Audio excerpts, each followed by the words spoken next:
you preservation pals. So we're here in the West Adams district, just off Crenshaw and Venice, and we're actually heading down Bronson, which you might think of as a street on Hollywood, but it comes all the way down here into the West Adams district. And it's a really sweet block of Hollywood Regency setback multifamily apartments.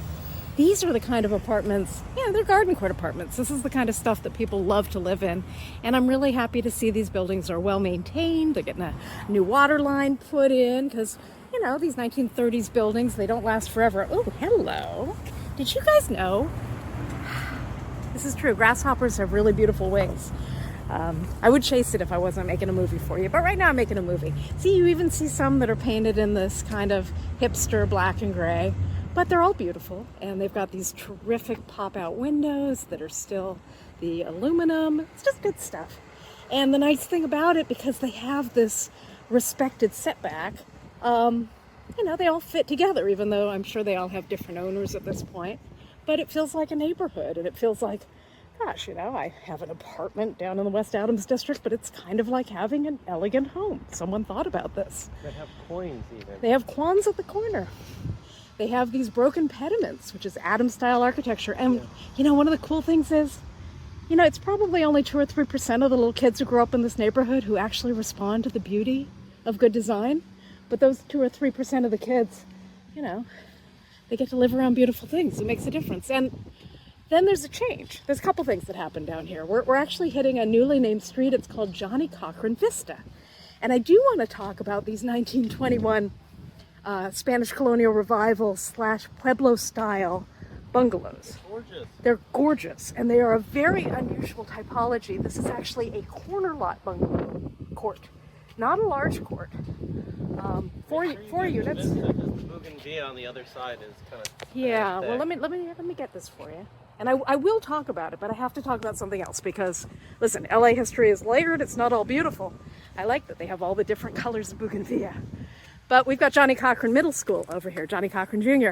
And listen, this is the school under its previous name where little Marion Parker was kidnapped and eventually killed by the Fox, one of the most notorious 1920s LA murders. And the people living in these beautiful bungalows would have been aware of that. This is a crime that took place right here on their doorstep because these were about 6 years old when Marion was taken by Edward Hickman. So I think you can get a sense of just how special they are, but what you can't tell just from real estate photos is that somebody, when they put in a new sidewalk, had their own little Grauman's Chinese theater moment. And it's a man and a woman. It's a lady's heeled shoe and a man's shoe. It's a love affair. And it comes all the way around. You've got these terrific arches. So 4 units, they each have their own space, their own sort of private outdoor space. A lot of bougainvillea. And back here, parking, trash. Okay, so what's the deal? It's not happy. We keep an eye on all of the permits that go through the city's planning portal because somebody's got to do it. And there's been a project proposed for this site. There are 4 extant RSO units. That means rent stabilized. The people who live here are protected tenants. These are 1921 buildings. I don't see any demolition notices posted. I don't see any sign that the people have left, so they may not even be aware of this. But that's why I keep an eye on these things and why I post about them. Here's what we're dealing with. The project that is proposed, and it hasn't been approved yet, is for 35 or 36 units. Let me go widescreen. Which sounds great. 5 stories. No parking because, you get a lot of concessions these days. I looked at the breakdown on what they're proposing. Now, in order to build these 5-story apartment buildings in a site like this, you do have to evict the tenants and you have to clear the lot. What we've been seeing a lot of, and this is very troubling, is sometimes you get that far into a project and it doesn't actually pencil out. You lose your funding, you break up with your partner, your lender gets mad at you, you get arrested for public corruption, who knows? So there's no guarantee that when a site is cleared, it will actually be developed, even if they're talking about a lot of affordable housing, which sounds kind of good. But the 5 units, and 5 units are going to go, you know, about 60 feet up. 5 feet, 5 stories. 5 stories? They're 5 stories. 5 stories, so 5 stories of apartments. None of them is larger than about 420 square feet. Most of them are in the 350 or so square feet vicinity. If people wanted to live in caskets, they could just kill themselves. Or Los Angeles could stop incentivizing developers to tear down existing affordable housing and wreck beautiful blocks, beautiful, desirable blocks that are communities where people have been living for decades and looking after each other. The thing that nobody talks about when they're just looking at the numbers, they don't talk about how a neighborhood is an ecosystem, and the people in the houses know the people in the apartments. And the kids who grow up in the neighborhood are friends with the old ladies who were young ladies when they were young and maybe were their babysitters or maybe worked down at the dry cleaner.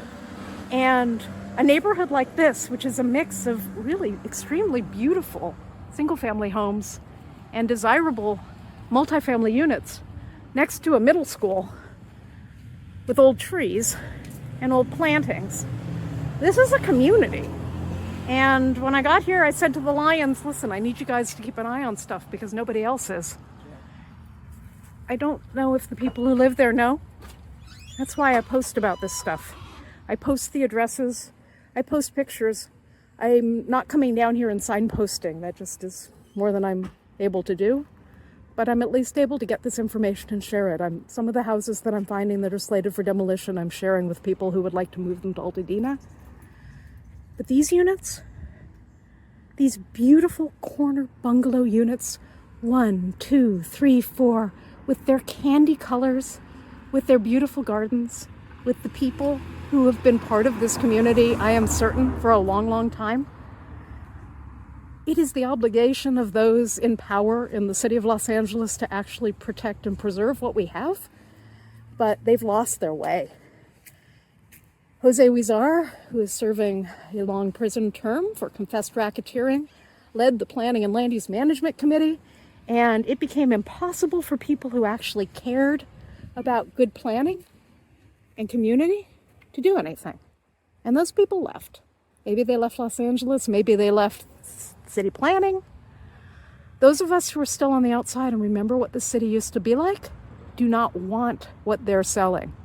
And what happened this last couple of days with elected officials, people from the Los Angeles Times, Liam Dillon, who basically works for big real estate and also works for the LA Times, and the governor of the state attacking Spencer Pratt as a quote-unquote C-list reality star because he started calling out the scam of telling you what you want to hear about affordable housing and how everything's going to get better from a top-down level, and trying to impose it on the people in the Palisades who've lost everything because of a cascading series of catastrophic failures on the part of the city and the county and the state. This is an awakening conscience. It's very important. This is the moment where everybody gets to see what's at the end of every fork, as my buddy William S. Burroughs said about the naked lunch. And what's at the end of the fork is us, kiddos. They want to profit from us. They want to make us homeless so they can profit from our homelessness. They don't care if we die, and they want us to live in tiny little scuzzy, nasty filing cabinets and not in beautiful places like this, where we can step outside our front door and see the little footprints left behind by people whose names we do not know, but who loved being here enough to leave their mark.